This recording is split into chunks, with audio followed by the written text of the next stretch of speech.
prego, mas a salvação é a porta de entrada, não é a porta de saída. É isso aí. Salvação não é a salvação é a porta de entrada para te tirar das trevas. Salvação não é. Cara, isso é tremendo quando você entende salvação e senhorio. Jesus não é Senhor dos salvos, Ele é Senhor dos senhores. Porque Ele te salva para ser Senhor. Ele te salva para você se reposicionar em domínio. O plano original de Deus Sempre foi. Como é que foi a frase que o senhor falou? O plano original de Deus nunca foi salvação. O plano original de Deus sempre foi domínio. Eu vou explicar isso para vocês. Eu nem vou falar disso aqui então. Eu ia falar de justiça, mas não vou falar não. Eu vou falar de senhorio. E eu percebi que Deus abriu uma porta aqui, né? Deus abriu uma porta aqui. Quer ver uma coisa?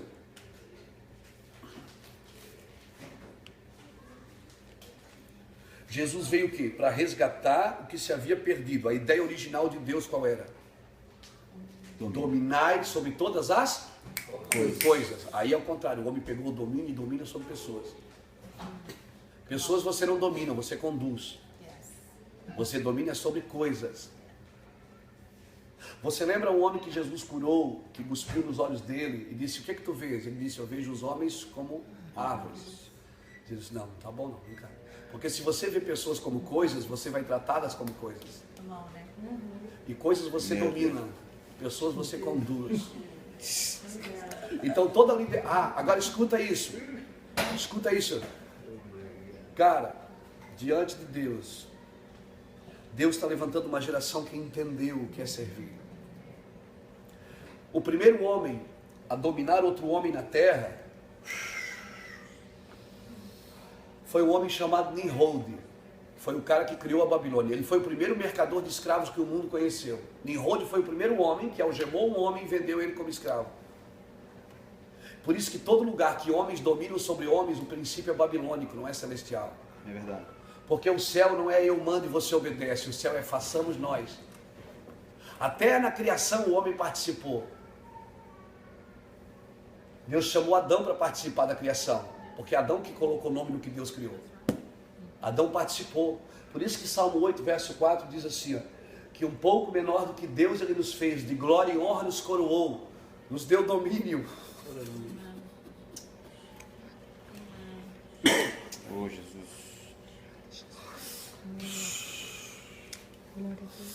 Nos deu domínio sobre todas as obras das suas mãos e colocou tudo debaixo dos nossos pés. Então se Deus me deu domínio sobre as obras das suas mãos, então Ele me deu domínio sobre os homens. O homem não é obra da mão de Deus, é obra do coração de Deus. Porque Efésios 1,4, a Bíblia diz que Deus o elegeu nele, antes da fundação do mundo. Deus formou o homem do pó da terra, mas não criou o homem do pó da terra. Deus criou o homem nele. O céu não é seu destino, é sua origem. Pegou? Amém. O céu é sua origem. Aleluia. Deus te elegeu nele. Quando Deus criou uma árvore, o que é que Ele disse para a árvore? Nasce? Não, Ele diz terra, produz árvores. Por isso que quando você arranca uma árvore da terra, ela morre, porque ela é desligada da fonte de vida. Quando Deus criou um peixe, Deus disse peixe nasce? Não, Ele disse mar, água, produza peixe. Quando você tira um peixe da água, o que acontece?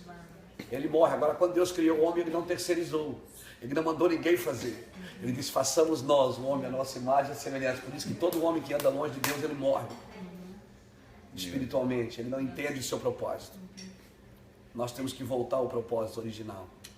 Por isso quando Jesus fala de divórcio, o pessoal fala assim, ó, mas Moisés deu carta de divórcio. Aí Jesus diz o quê? Deu carta de divórcio por causa da dureza dos vossos corações. Mas no princípio não era assim. Meu Deus. Porque no princípio o que era? Era um homem e uma mulher. Então nós temos que voltar ao princípio para fazer a coisa certa. Amém. O princípio era um homem e uma mulher. Por que Deus tem que criar regras? Regra é a quebra do princípio. Por que Deus teve que escrever não matarás? Porque Caim matou Abel. Se ninguém matasse ninguém, não precisava de uma regra. A regra é a quebra do princípio. A lei é a quebra do princípio. Agora nós achamos o quê? Que a graça veio depois da lei. A graça veio antes. A lei veio para quem não entendeu a graça. Porque quem é que O que é que eles fizeram para sair do Egito? Nada. Deus disse, eu vos tirei com mãos fortes. Eu vou descer e vou falar com vocês. Quando Deus desceu, eles saíram correndo e disseram, fala tu, Moisés, e ouviremos, mas não fale Deus para que não honramos. Até hoje, as pessoas preferem alguém que fale em nome de Deus. Meu Deus. Quando Deus quer falar com ela. Aí Jeremias, no capítulo 31, Jeremias profetizou e disse assim, eis que naqueles dias renovarei a aliança com a casa de Jacó, e não como a que eu fiz com os vossos pais, porque eles invalidaram a minha aliança. Mas eu colocarei a minha lei no vosso interior, e ninguém mais ensinará o seu próximo, porque todos me conhecerão, desde o maior até o menor. Amém. A lei qual era? A lei, quando passava uma mulher bonita, e você saía com ela, você transava com ela, para você ser apedrejado, você tinha que ser pego em adultério. Se você não fosse pego, você continua adulterando. Porque a lei estava escrita numa pedra. Agora Deus pega a lei e coloca no seu interior, é o Espírito Santo que está aqui. Quando passa uma mulher bonita que você olha, na hora ele diz, ô cabeça, essa mulher não é sua. Na hora você, ô checa lá, mandará lá baixar. Por quê? Você foge. Então o que é mais difícil, andar na lei ou na graça? Na graça. A graça não é uma oportunidade para pecar. É isso aí. A graça é para tirar você mais rápido do pecado. Amém. Amém. Agora a salvação é por graça. Pela graça sois salvos, isso não vem de vós, é dom de Deus. Agora reino é por obras. Reino é conquistado à força, diz o Senhor. Por isso que as pessoas não entendem. Então nós aprendemos alguns princípios errados. Nós aprendemos que para ser cheio do Espírito Santo eu tinha que orar e ir para o monte, eu tinha que jejuar, eu tinha que fazer isso, eu tinha que fazer aquilo. O Espírito Santo não vem porque você é forte, ele vem porque você é fraco. Eu que ajudo nas suas fraquezas. Ele não vem porque você fez alguma coisa para merecê-lo, ele vem porque você precisa dele. Sem mim nada podeis fazer. Mas a religião nos ensinou o quê? Que você tem que dar o primeiro passo para Deus te abençoar. Quem dá o primeiro passo é Ele. Jesus disse, eu vos escolhi, não foi vós que me escolheste. Agora eu entrei, pronto, sou salvo, aceitei Jesus. Agora eu preciso me esforçar para praticar justiça. O justo pratica justiça. Quem é o justo? É aquele que foi justificado por Jesus. Por isso que não adianta eu ser bonzinho sem Jesus. Eu tenho que ser justificado, tenho que ser salvo, para depois praticar a justiça. Reino é prática de justiça. Tem salvos que não conhecem o reino. Por quê? Porque eles são salvos, mas não praticam justiça. Vão ser salvos, pastor, vão para a glória? Vão. Mas não vão governar com Cristo. Lembra que Jesus fala das parábolas? Ele diz assim, a vós que foste fiel no talento, eu te darei, se fosse no 3, eu te darei 5. Se fosse no 5, eu te darei 10. Se fosse fiel, guardasse a mina, eu te darei, sobre 10 cidades terás autoridade. Lembra da parábola das 10 minas? Então isso o que aqui está dizendo? Jesus diz o que? Você vai governar comigo. Aquele que vencer, herdará comigo todas as coisas e sentará comigo no meu trono, assim como eu me assentei no trono do meu Pai, porque eu venci. Agora vencer o que se Jesus já venceu para você? Jesus venceu para você a salvação, não o reino. O reino é você que tem que conquistar. Amém. E aí sempre aquela briga de Calvino e Armínio. Calvino diz que quem dá o primeiro passo é Deus. Armínio dizia que quem dá o primeiro passo somos nós. E os dois estão certos. Deus dá o primeiro passo, eu entro na salvação e agora pela salvação eu preciso crescer em justiça. Eu preciso praticar justiça, porque a noiva, ela está ataviada com linho fino, que são os atos de justiça dos santos. A noiva, ela tem que se vestir de justiça. A igreja, ela tem que praticar justiça. E o que é praticar justiça? É dar ao outro o que lhe é de direito. Qual é o seu direito? Você tem um direito, eu tenho uma obrigação. Seu direito é ser amado. E o meu direito, minha obrigação é te amar. Se eu pratico o teu direito, alguém vai praticar o meu. Então a igreja precisa se reposicionar em Deus. Então deixa eu ver aqui. A quantidade de salvos, ela não determina o destino de uma nação. Por que tem igreja que cresce, a cidade cresce o crime, cresce a prostituição?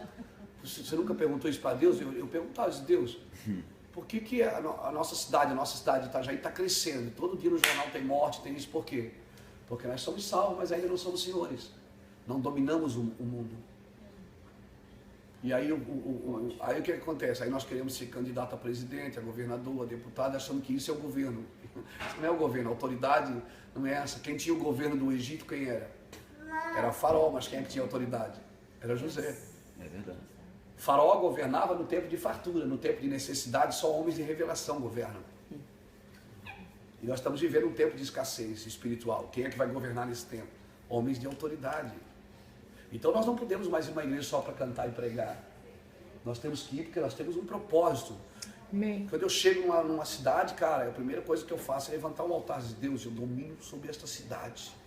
Esse lugar é meu, é do meu Senhor. Amém. Eu proíbo o diabo. Cara, nós temos que tomar o senhorio. Porque você não vai vencer nenhuma guerra aqui embaixo sem vencer ela aqui em cima. Hã? Não é? Agora como é que se vence a guerra? Moisés adorava aqui em cima, Josué guerreava lá embaixo. Arão e Hur seguravam aqui no braço. Quem é que venceu a guerra? Uma equipe. Uma equipe. Hã? É uma equipe. Deus só trabalha com equipe. Por isso que a primeira coisa que Jesus fez no ministério foi levantar uma equipe. Não foi levantar um templo. Então hoje nós temos templos lindos, mas não tem equipe. Equipe de proclamadores, adoradores e intercessores. Adorador, intercessor e proclamador. Né? É os três que Jesus levantou da terra. Pedro, Tiago e João. Pedro era o proclamador, foi ele que começou a igreja. João era adorador, é aquele que deitava a cabeça no peito. E Tiago foi o que morreu pela igreja, o intercessor. Né? A mesma coisa tinha no céu. Deus começa a igreja, Jesus morre por ela e o Espírito Santo termina ela em Apocalipse. Porque tudo que acontece na terra é reflexo do céu. Verdade. Tudo que acontece na terra é reflexo do céu. Davi separou 3 famílias. Ele trouxe a arca para Jerusalém, botou a arca em Jerusalém e separou 3 famílias ao redor da arca para adorar a Deus. Por 40 anos eles adoraram a Deus. A família de Jedutum, a família de Amã e a família de Asaf. E você vai ver o nome das 3, cada um tem um significado. Proclamação, adoração e intercessão. É louco o negócio. Um se chama pilar. Então assim, por quê? Porque era grupos, é equipe, sempre o ataque em equipe.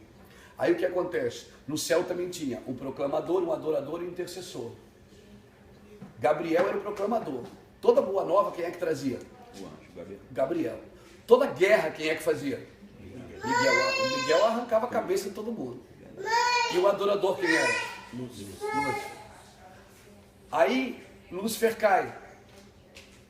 Por que você acha que Deus procura adoradores que o adorem em espírito de verdade? Porque a equipe não está completa. Se você levanta o altar de adoração, você atrai a proclamação e a intercessão. Então, nosso trabalho é levantar altares de adoração. Porque daí eu tenho autoridade. Se eu adoro, eu tenho autoridade de dizer para os anjos de guerra, vamos avançar, e dizer para os proclamadores, e profetizar e liberar a palavra de bênção. Entendeu? Mas esses caras, o que acontece hoje? A nossa igreja, né, vocês sabem, vocês estão nos púlpitos, nós também. O que acontece? Tem mais exibição do que adoração. Não se constrói nada fora do púlpito. Fora do púlpito não se tem aquela vida. Poucos homens, poucas mulheres têm a vida com Deus fora do púlpito. De construir um altar de adoração, de buscar a Deus. Por quê? Porque no altar, no púlpito, o que eu vou falar agora é forte, hein? É forte para mim, Deus falou isso para mim. No púlpito nós ganhamos oferta, mas no altar nós somos a oferta. Meu Deus. No altar ninguém tira foto com a gente, ninguém compra o nosso CD, ninguém quer bater palmas, ninguém no altar, não tem nem oferta, nós somos a oferta ali, Isso como aí. sacrifício vivo, santo e agradável a Deus, que é o vosso culto racional, ou seja, eu vou fazer isso porque eu estou entendendo o que eu tenho que fazer. Então é isso que eu comecei a entender de 10 anos para cá. E eu comecei a entender e comecei a andar em outra pegada, em outro lugar. E Deus está levantando uma geração, brinco, que está entendendo isso. Deus está levantando, Robert, uma geração que está entendendo isso. Uma geração que sabe, e por isso Deus vai nos abençoar muito. Amém. É uma geração que Deus vai abençoar muito, que Deus vai dar muito recurso. Entendeu? Se a gente entender o que nós temos que fazer com esse dinheiro, com essa fama, porque Deus vai nos deixar famosos, tá? Deus vai nos deixar famosos, porque Deus deixa, ele não esconde uma lâmpada debaixo de uma vasilha. Ele coloca no alto para que ilumine toda a casa. É Deus que faz isso. No altar ninguém tira foto com a gente, ninguém compra o nosso CD, ninguém quer bater palmas, ninguém no altar, não tem nem oferta, nós somos a oferta ali, como sacrifício vivo, santo e agradável a Deus, que é o vosso culto racional, ou seja, eu vou fazer isso porque eu estou entendendo que eu tenho que fazer. Então é isso que eu comecei a entender de 10 anos para cá, e eu comecei a entender e comecei a andar em outra pegada, em outro lugar. E Deus está levantando uma geração, brinco, que está entendendo isso. Deus está levantando, Robert, uma geração que está entendendo isso. Uma geração que sabe, e por isso Deus vai nos abençoar muito. Amém. É uma geração que Deus vai abençoar muito, que Deus vai dar muito recurso. Entendeu? Se a gente entender o que nós temos que fazer com esse dinheiro, com essa fama, porque Deus vai nos deixar famosos, tá? Deus vai nos deixar famosos, porque Deus deixa, ele não esconde uma lâmpada debaixo de uma vasilha. Ele coloca no alto para que ilumine toda a casa. É Deus que faz isso. Agora, João Batista, a Bíblia diz que ele crescia e se fortalecia no deserto, até o dia que Deus o apresentou a Israel. Quem apresenta é Deus. Nós não vamos ter padrinho, é Deus que vai nos mostrar. É Deus que vai nos mostrar. Então, é esse coração que nós precisamos ter no Brasil, na América, na Europa, onde Deus nos levar. Eu sou um altar, eu vim aqui levantar um altar de adoração para o meu Deus. Tem países que eu não vou para pregar, eu vou só para orar. Eu vou só para ficar lá sozinho. Eu fui para a Suíça, nós fomos para a Suíça, ficamos 2 dias só adorando a Deus. Para a Suécia, só adorando a Deus, na casa do Denis. Adorando, daqui a pouco fizemos um culto na casa, começou a chegar algumas pessoas, um sueco, a família dele foi batizada com o Espírito Santo, foi tremendo. Então assim, nós precisamos entender isso. E aí você acha que Deus vai deixar a gente com necessidade? Não, cara, Deus vai dar para a gente poder fazer. Nós vamos andar um tempo que nós que vamos comprar nossas passagens. E nós vamos com o nosso dinheiro, com a nossa passagem. E quanto é que custa? Nada. Nós vamos aí. Se quiser dar, eu não trabalho para a igreja, eu trabalho para Jesus. Não é a igreja que me sustenta, quem me sustenta é Jesus. Então nós temos que entender isso, gente, que Deus vai levantar gente para cuidar da gente.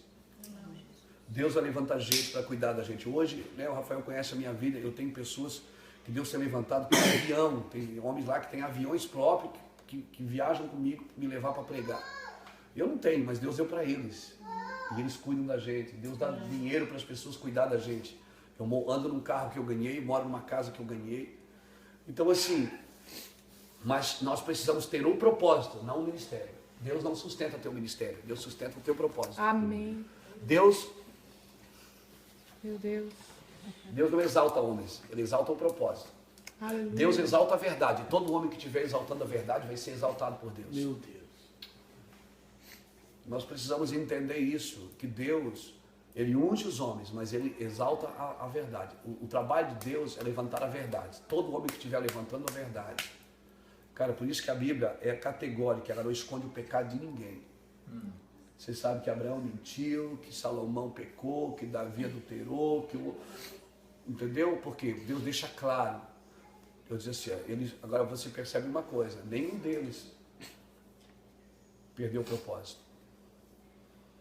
Sofrendo no ministério, mas por quê? Porque eles pecaram porque eram homens, mas eles tinham ministério. Isso não é uma legalidade para pecar, né?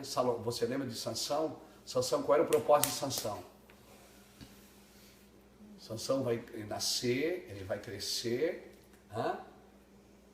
O anjo apareceu para a mulher em Juízes capítulo 13, para Zeruia, esposa de Manoá. E o anjo falou para ela, teu filho vai ser diferente, ele vai ser nazireu de Deus. Ele vai destruir os filisteus.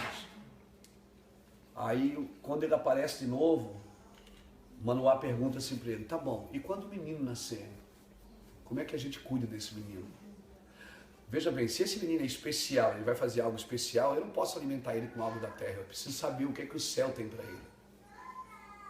Vocês estão entendendo? Você percebe que toda vez que Deus trabalhava com o povo dele, ele mudava o cardápio. Quando Deus levou o povo para o deserto, ele mudou a comida vinha do céu agora. Não vinha mais da terra. E aí eu vejo hoje líderes fazendo curso de administração para administrar a igreja. Igreja você não administra com a cabeça, você administra com o coração, gente. Você administra seu ministério com o coração, porque vai ter lugar que você está lá pregando, Deus vai dizer, ó, deixa tudo aqui que você vendeu, dá oferta e ainda dá uma oferta para o pastor. Tem lugares que eu fui pregar, voltei para casa de pé, sem carro.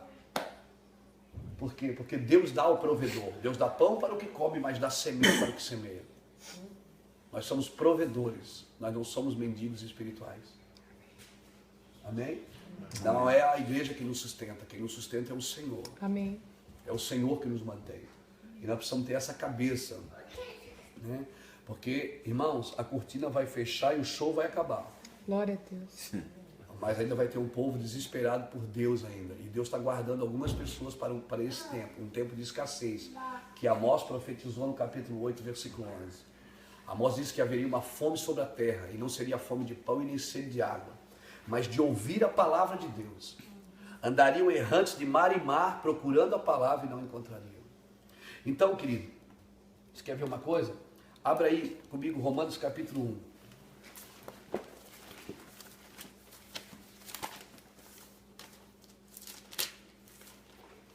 Ô, você está aí mais perto aí, dá uma aguinha para nós, vamos. Aqui, Romanos, capítulo 1, Romanos. Olha o que Paulo diz aqui. Paulo, servo de Cristo Jesus, chamado para ser apóstolo, separado para o Evangelho de Deus.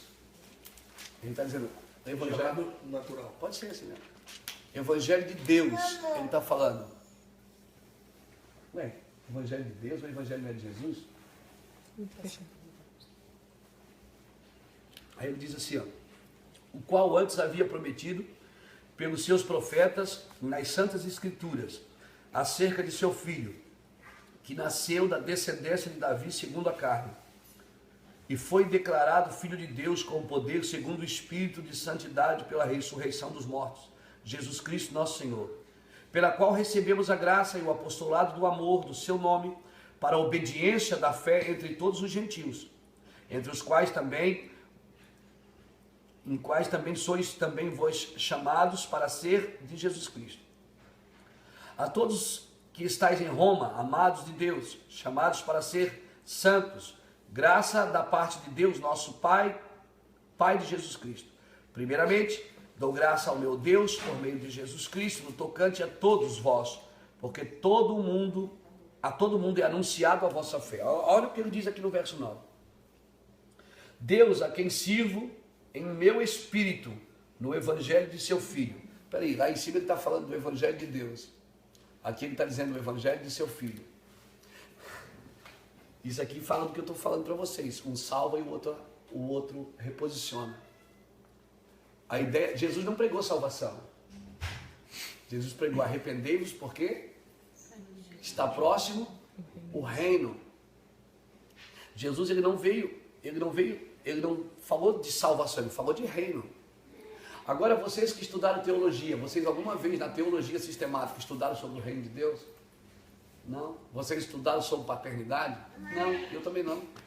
Porque a teologia que nós herdamos é a teologia assembleana, é uma teologia presbiteriana, é batista. Nós não se fala de reino, se fala de salvação. Salvação, salvação, salvação e salvação. Mas não se fala de reino, de reposicionar o homem no domínio, de trazer o homem de volta. Espera aí. Eu sei que não existe dois evangelhos, até porque Gálatas fala, né? Que quem prega outro evangelho seja anátema, né? Mas dentro de um tem dois propósitos, um salva e o outro a senhoria. Quando o Senhor perdeu, que o homem pecou, o Senhor perdeu o que? O Senhor perdeu o homem, ele perdeu o que ele fazia através do homem, porque Deus vinha conversar com Adão todo dia. Adão não precisava ser curado, porque Adão tinha saúde divina. Adão tinha 100%. Eu não acredito que, como a ciência diz hoje, que o homem só usa 10% da capacidade da mente, né? 8, 9, né? Você acha que Deus faria uma coisa com 100 para usar só 9? Onde é que o homem perdeu? Ele perdeu no Éden. Com certeza o homem perdeu no Éden. Como é que ele colocou o nome em todos os animais? E nas aves que voam? E nos peixes das profundezas do mar? das águas do rio, porque o jardim tinha 4 rios. Como que ele colocou esses peixes, o nome em tudo? Tá aí uma pergunta, não sei. Será que ele voava? Não sei. Amém, deixa pra lá. Então, ele perdeu o que ele fazia através do homem. Quando o Senhor fala aqui do Evangelho de Deus, é porque um resgata você das trevas e o outro reposiciona você. Não é só ser salvo, mas ser senhor. Você só é senhor do que não te domina. Você já viu que a única coisa que Deus chama de senhor na Bíblia é o dinheiro? Ele diz, ninguém pode servir a 2 senhores. Porque o maior concorrente de Deus pela vida do homem é o dinheiro, não é nem o diabo. O diabo já foi vencido na cruz. Meu Deus. O homem não cai mais pelo diabo, ele cai pelo dinheiro, pela fama, pelo sucesso, pelo poder. Né? Então o que acontece? Deus, a única coisa que Deus chama de senhor, ele diz. Ninguém pode servir a 2 senhores, o há de servir a um Então o que acontece? O que Deus fala acerca do dinheiro? Que o dinheiro vai correr atrás de nós. Nós vamos ter muito, nós precisamos ter muito. Eu preciso ter muito dinheiro, eu cuido de muita gente. Eu viajo o mundo inteiro aí, eu gasto hoje aí uns 300, 350, 400 mil reais por mês na obra de Deus. Então eu preciso ter dinheiro. Agora o problema qual é? O que eu faço para ter esse dinheiro? Porque o problema não é ter, o problema é que Deus não dá para me ter, Ele dá para me fazer. Eu não posso ter, claro que eu posso. Mas eu preciso entender que o que eu tenho é para mim fazer algo com isso. Por isso nós gastamos dinheiro com gente. O Evangelho da Salvação, ele é diferente do Evangelho do Reino. O Evangelho da Salvação, ele te liberta. O Evangelho do Reino, ele te estabelece. Jesus te salvou para você praticar a justiça de Deus. Há salvos que ainda não herdaram o reino. Por quê? Porque ainda não praticam justiça. Primeiro ele te salva, depois ele te dá o reino. Por isso que Jesus disse, eu sou a porta. Se você não entrar por Jesus, você não pode viver o reino de Deus. Jesus disse, eu sou a porta. Você não entra sem Jesus, porque é Ele que te salva. Então vamos lá. No reino você entende que você já é senhor.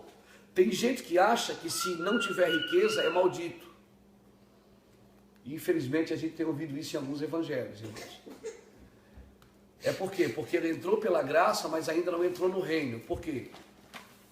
Porque na realidade do reino, você sempre vai ter mais, sempre vai ter mais do que você pode mostrar. Sempre. A realidade do reino, assim, é diferente. Você tem, mas aquelas coisas não dominam você. Você pode ter um relógio, um Rolex, mas essa coisa não domina você. Você pode ter um avião, mas tudo que você tem, ele tem um propósito do reino. Você tem aquilo para fazer algo para Deus. Deus te deu aquilo, por isso que ele diz, negociai até que eu venha. Deus te deu aquilo para um propósito, né? Quando a Bíblia diz assim o quê? Conhecer e prosseguir em conhecer. Conhecer é salvação, prosseguir em conhecer é reino. Porque você entrou, você tem que continuar. Você lembra daquela parábola que Jesus fala, filhinhos, eu vos escrevo, 1 João capítulo 2, versículo 15, filhinhos, eu vos escrevo. Quem é o filhinho? O filhinho foi o que aceitou Jesus. O Senhor diz o que para ele? Filhinhos, eu vos escrevo porque os seus pecados foram perdoados. Mais na frente ele diz, jovens, eu vos escrevo porque a minha palavra está em vós e já venceste o maligno. Depois ele diz, pais, eu vos escrevo porque conheces aquele que é desde o princípio. Você vê a diferença do filhinho, porque o filhinho é perdoado da culpa do pecado. O jovem, que já andou em Deus, quando ele fala jovem, ele está falando não numa idade cronológica, mas ele está falando no tempo que você está vivendo com Deus. Aqui ele perdoa você da culpa do pecado. Aqui ele perdoa, ele tira você do poder do pecado. E aqui você é tirado da presença do pecado. Pais, eu vos escrevo porque conheces aquele que é desde o princípio. Por isso que Jesus diz, eu sou o caminho, a verdade e a vida. O ciclo. Jesus diz, não vos conformeis com este século, mas transformai pela onde? Renovação da vossa mente. Agora, o que pode renovar a sua mente? É o seu espírito. Paulo diz em Romanos capítulo 12. O espírito transformado, ele renova a mente. E o problema é que nós queremos encher a cabeça de conhecimento e não vivemos uma vida no Espírito. Você vê a diferença do filhinho, porque o filhinho é perdoado da culpa do pecado. O jovem que já andou em Deus, quando ele fala jovem, ele está falando não numa idade cronológica, mas ele está falando no tempo que você está vivendo com Deus. Aqui ele perdoa você da culpa do pecado. Aqui ele perdoa, ele tira você do poder do pecado. E aqui você é tirado da presença do pecado. Pais, eu vos escrevo porque conheces aquele que é desde o princípio. Por isso que Jesus diz, eu sou o caminho, a verdade e a vida. O ciclo. Jesus diz, não vos conformeis com este século, mas transformai pela onde? Renovação da vossa mente. Agora, o que pode renovar sua mente? É o seu espírito. Paulo diz em Romanos capítulo 12. O espírito transformado, ele renova a mente. E o problema é que nós queremos encher a cabeça de conhecimento e não vivemos uma vida no espírito. Temos boas mensagens, mas não vivemos uma vida no espírito. E Paulo diz o quê? Não vos conformeis com este século, mas transformai pela renovação do vosso entendimento, para que experimenteis a boa, agradável e perfeita. Ciclo, tá vendo? Até a vontade de Deus tem ciclo. Jesus já fazia a vontade de Deus, mas no Getsemane ele lutou. Ele disse, Senhor, se tu puderes, afasta de mim essa vontade, assim. Mas contudo seja feita a tua vontade. Então, Deus não me chamou para viver a boa vontade. Deus me chamou para viver a perfeita.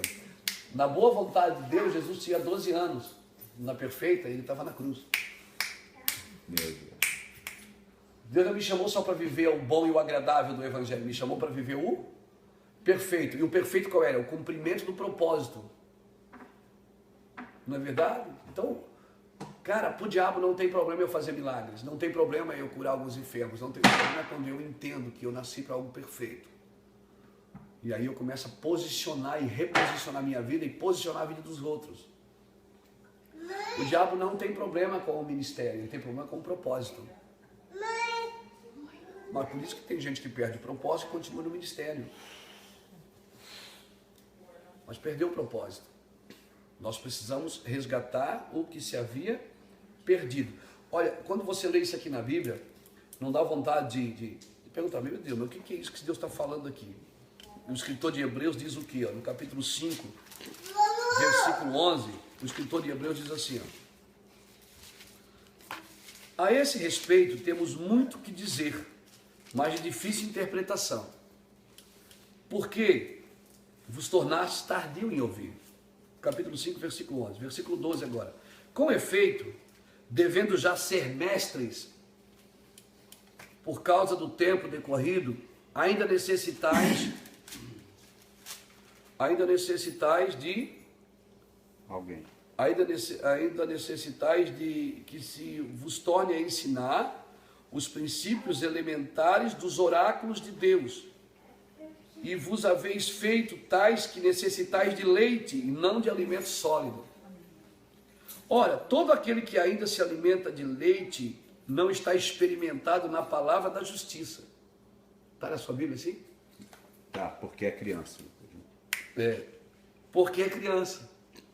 Você está entendendo? O cara foi salvo, mas ele ainda não está experimentado na palavra de justiça. Ele está salvo. Por que Paulo fala em Gálatas capítulo 4? Paulo diz assim, se o herdeiro for menino, de nada ele difere de um escravo, ainda que ele seja senhor de tudo. Meu Deus, é isso. Tua menina tem quantos anos? 12? Tem. É tua filha? É herdeira. Pronto, é herdeira. Mas ela pode assumir herança? Não. Por quê? Porque ela não cresceu, ela não é de maior ainda. Então tem salvo que está na igreja, ele é herdeiro, mas não assumiu ainda, cara. Porque ele está no leitinho, que leitinho, fazendo campainha toda semana. E Paulo não, escritor de Hebreus, que eu acho que é Paulo, né? Os teólogos acham que não, mas eu acho que é Paulo. Mas amém. Porque é criança. Agora, olha o que Paulo diz aqui, o escritor diz aqui, mas o alimento sólido é para os adultos, para aqueles que pela prática têm as faculdades exercidas para discernir tanto bem como mal. Agora olha o que ele diz no capítulo 6. Pelo que deixamos os ensinos elementares da doutrina de Cristo. Paulo está dizendo assim, Paulo não, o escritor está dizendo assim, vamos deixar os ensinos da doutrina de Cristo. Pô, cara, isso parece heresia. Para me deixar o que Cristo falou. Ele não está menosprezando. Ele está dizendo que tem mais para você avançar. Você está entendendo aqui? Está dizendo assim, ó, pelo que deixamos os ensinos elementares da doutrina de Cristo, prossigamos para a perfeição, não lançando de novo o fundamento do arrependimento, de obras mortas e da fé em Deus. E o ensino sobre batismo, imposição de mãos, ressurreição dos mortos e juízo eterno. Isso faremos, se Deus permitir. Agora olha o que ele diz aqui. É impossível que o que já uma vez foram iluminados e provaram o dom celestial e se fizeram participantes do Espírito Santo e provaram da boa palavra de Deus e os poderes do mundo vindouro e depois caíram, sejam outra vez renovados para o arrependimento. Porque de novo estão crucificando para si mesmo o Filho de Deus, expondo ao vitupério. Poxa, peraí, Jesus está dizendo que não tem mais cura para aquele cara ali? O cara pecou, quer dizer que não tem mais? Tem salvação, mas o ministério nunca mais será o mesmo. Caio Fábio é o mesmo? Jimmy Swagger é o mesmo? É impossível, o escritor está dizendo, que aquele que provou o dom celestial. Meu Deus. Você está entendendo? Por isso que o cara vai ser salvo, o cara pecou, caiu, se arrebentou todo, ele vai ser salvo? Vai. Porque salvação você não perde, você joga fora. Ele vai ser salvo, mas o ministério acabou para ele. Nunca mais vai ser o mesmo. Davi foi o mesmo depois que caiu? Não. Nunca mais foi o mesmo, cara. Depois que Davi caiu, ele começou já a preparar o filho para... Ele não conseguiu mais. Não, agora ele perdeu Deus? Perdeu o propósito? Perdeu a salvação? Não. Porque até o 7 nunca mais se apartou da casa dele. Então quer dizer, Deus é misericordioso. Mas o que eu digo é justiça. É a prática da justiça aqui na terra, o governo da justiça. Então ele está dizendo aqui, ó, deixamos a doutrina de Cristo. Não está menosprezando, está dizendo que tem mais e eu preciso avançar. Quando Deus permite, a gente fala de salvação, não fala? Olha, gente, vamos falar de salvação. Agora a igreja hoje, irmãos, ela precisa se reposicionar no reino de Deus.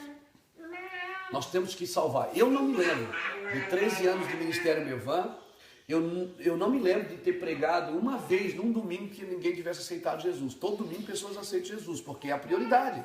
Ela tem que aceitar Jesus, porque ela tem que passar pela porta primeiro. Jesus é nosso rei, é o nosso Deus, é o nosso Senhor. Não é? Jesus é o nosso Deus. Ninguém vai ao Pai a não ser por mim. Ou seja, para você entrar no reino, você tem que passar por mim. Não tem jeito. Não tem jeito, você vai ter que passar por Jesus. Jesus é o nosso Senhor. Agora, qual é o propósito?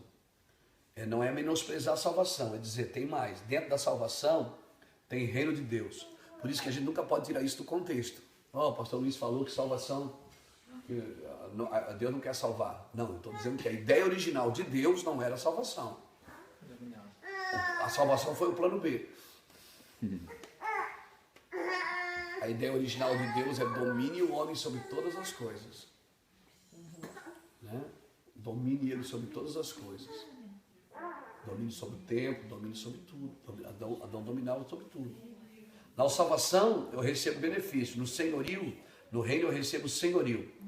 Por isso que Moisés me tirou do Egito. Mas Josué me introduziu na terra. Ou seja, Jesus me tirou das trevas. Agora, o trabalho da igreja é colocar as pessoas no propósito do reino. E a igreja fica fazendo campainha para tirar, para abençoar. Deus vai te dar vitória, Deus vai te abençoar, Deus vai te abençoar. E nós não posicionamos ninguém, cara. Nós não posicionamos as pessoas no reino. Nós não colocamos elas, dizer para elas aquilo que nós conversamos hoje, Robert. Te posiciona, tá doente, vai para a guerra. Não estou dizendo que você não tem que tomar um remédio, eu estou dizendo que você tem que guerrear. Você tem que ir para cima. É reino, eu sou dono aqui, quem manda aqui sou eu. Mas o mundo é do diabo. Deus nunca deu a terra para o diabo. Salmo 24 diz que a terra pertence ao Senhor e a sua plenitude. Aleluia. O diabo governa, pode governar a política, pode governar a mídia, pode governar algumas coisas. Mas o governo do mundo espiritual é do Senhor. Amém. E ele quer posicionar a igreja. O que é que ele diz para a igreja? Senta-te à minha direita, até que eu ponha os inimigos por estrado dos teus pés. Jesus nos tira do Egito, a igreja nos reposiciona.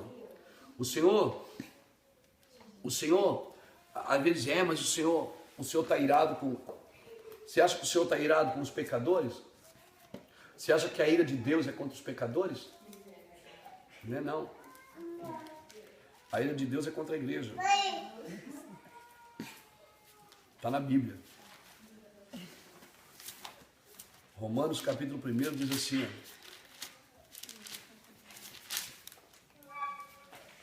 a igreja, Romanos capítulo 1, versículo 16 diz assim, não me envergonhe do Evangelho. Romanos é fantástico, cara. Pois é o poder de Deus para a salvação de todo aquele que crê, primeiro do judeu e também do grego. Pronto. Pois nele se descobre a justiça de Deus. Entendeu? Na salvação é que você descobre a justiça de Deus. De fé em fé, como está escrito, o justo viverá da fé. Agora, olha o verso 18. Do céu. Estou lendo a tua tradução aí, Brito. Romanos 1, 18.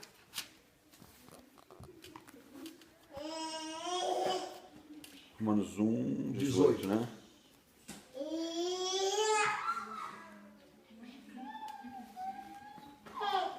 Acho que a minha Bíblia tem muito pequenininha. Romanos 1, 18. A ira de Deus só revela do céu contra toda a capacidade e perversão dos homens que detêm a verdade pela prática da injustiça. Agora eu pergunto para você, quem é que detém a verdade? Quem é que pode deter a verdade? Quem tem a verdade. Claro. E quem é que tem a verdade? O Senhor. A igreja. Ele deu para a igreja. Então ele diz assim, do céu se manifesta a ira de Deus pelos filhos da impiedade que detêm a verdade pela prática da injustiça. Aí você vai lendo ali, no continuação você lendo, aí você começa a ver a prática do homossexualismo, por que Deus entregou as paixões. Por quê? Porque a igreja não se posiciona, cara. A igreja não tem que ir para a rua fazer passeata contra gay. Me mostra hoje no Brasil ou nos Estados Unidos 20 igrejas que são capazes de cuidar de homossexuais. É verdade. Então a nossa luta, a nossa guerra, a ira de Deus, por que Jesus chegou em Jerusalém? Quando Jesus chega em Jerusalém, o primeiro lugar que ele vai é onde? No templo. O que é que ele faz no templo? Ele expulsa os mercadores. Mateus capítulo 21, abre para nós. Mateus capítulo 21. Então a ira de Deus é contra quem detém a verdade. Você tem uma verdade, Pedro. Você não tem uma verdade. Por isso que Deus não leva em conta o tempo da ignorância. Porque eu não sei. Agora eu já sei. Por isso que Jesus disse, se eu não tivesse vindo e não vos tivesse falado, vocês não teriam pecado. Mas agora já não há desculpa para o seu pecado. Agora eu sei. Entendeu? Eu sei. Eu sei que Jesus quer de mim. Por que eu vou fazer outra coisa?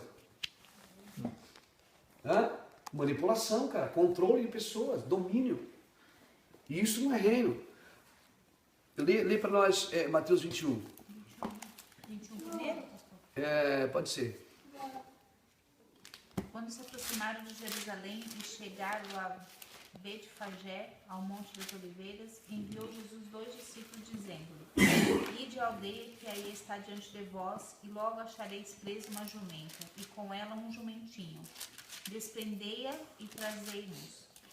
E se alguém vos disser alguma coisa, respondei-lhe que o Senhor precisa deles, e logo os enviará. Ora, isto aconteceu para que se cumprir o que foi dito por intermédio do profeta. Dizei à filha de Sião: Eis aí te vem o teu rei, humilde, montado em jumento, num jumentinho, cria de animal de carga. Indo os discípulos e tendo feito como Jesus lhe ordenara, trouxeram a jumenta e o jumentinho. Então puseram em cima deles as suas vestes, e sobre elas Jesus montou. E a maior... Vamos ler o 12 aqui. Lê o 12. Tendo Jesus entrado no templo, expulsou todos os que ali vendiam e compravam. Também derribou as mesas dos cambistas e as cadeiras dos que vendiam pombas, E disse-lhes: está escrito: a minha